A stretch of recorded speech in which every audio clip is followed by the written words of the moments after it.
I'm sure people in Pakistan don't aspire for anything else, they also aspire for their well-being. It is just that certain forces in every nation behave like they represent every human being in that country, but it is not true.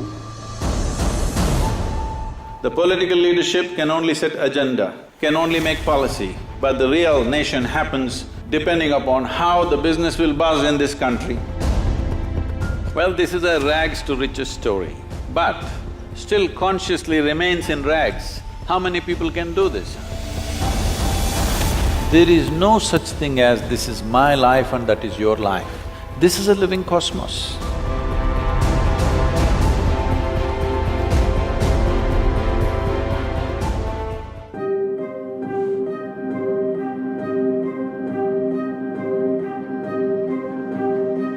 At this time we have of raised tensions, how do you ask people to move forward, how to do things in a way which allows them to find a common ground?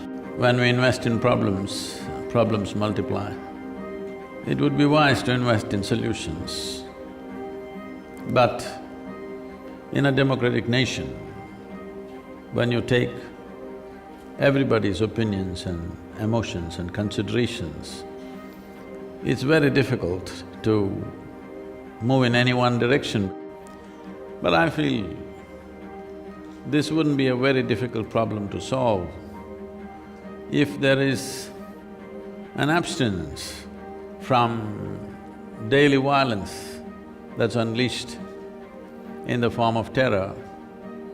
The old philosophy of 1,000 cuts is still being executed. When that's going on, it becomes very difficult to even talk about a solution. Aspiring for peace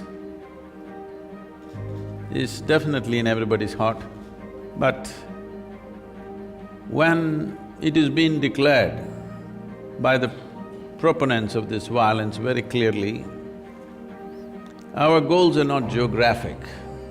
That is, Kashmir is not the goal.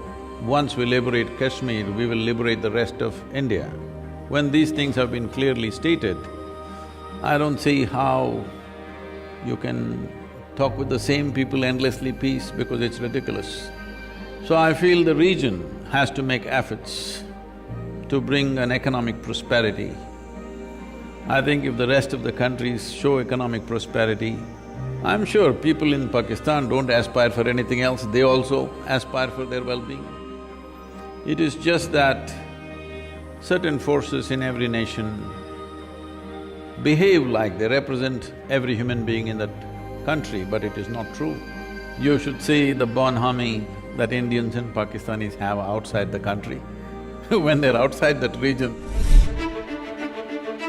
The political leadership can only set agenda, can only make policy, but the real nation happens depending upon how the business will buzz in this country.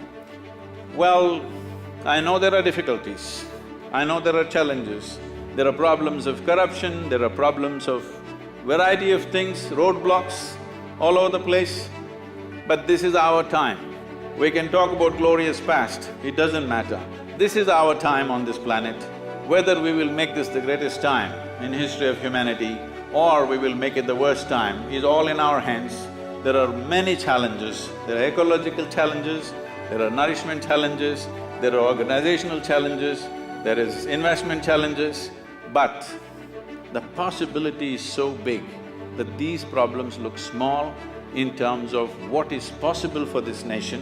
India as a nation has a great future because, as I said earlier, without evolving great human beings, there is no great nation.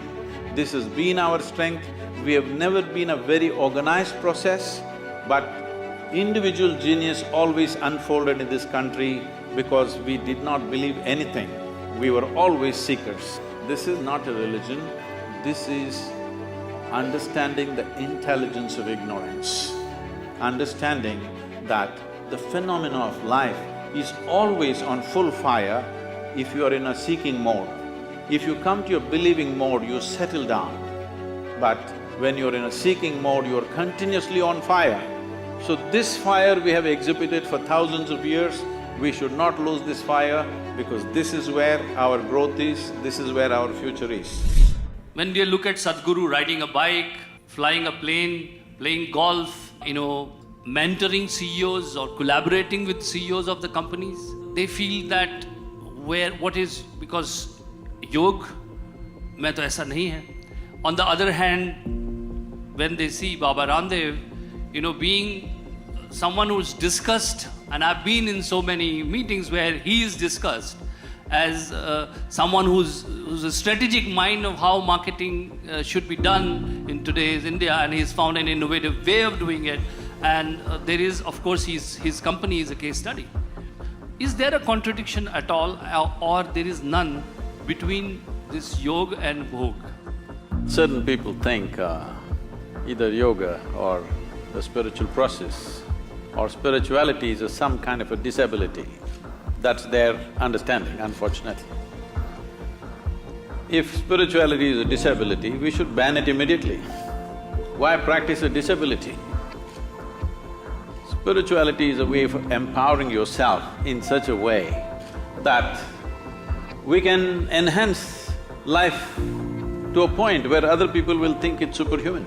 Because as life, we have only two ingredients. There is time and there is energy. It is only the energy we can manage. By accumulations, your life is not enhanced. Maybe in other people's eyes you're enhanced. As a life, you are no way enhanced. Only by enhancing your energy, only by having mastery over this, do you have access and purchase into this life. Because time is not in your hands, it's just rolling away for everybody. Wherever I go, people are asking this question, a yogi is doing business, is it all right? Well, this is a rags to riches story, but still consciously remains in rags. How many people can do this? Huh? It's a total rags to riches story, but consciously remains in rags. That's not a simple story. We're missing the whole point. Sannyas means indiscriminate passion towards everything, but dispassion towards myself. If you have dispassion towards everybody, I think that's a crime.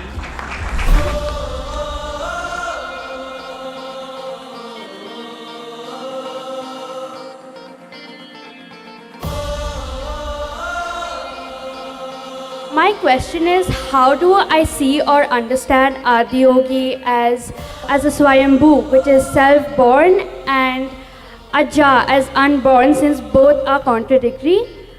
Also, he is referred as limitless and nothingness. So can you please state your opinion? So Adiyogi literally means the first yogi.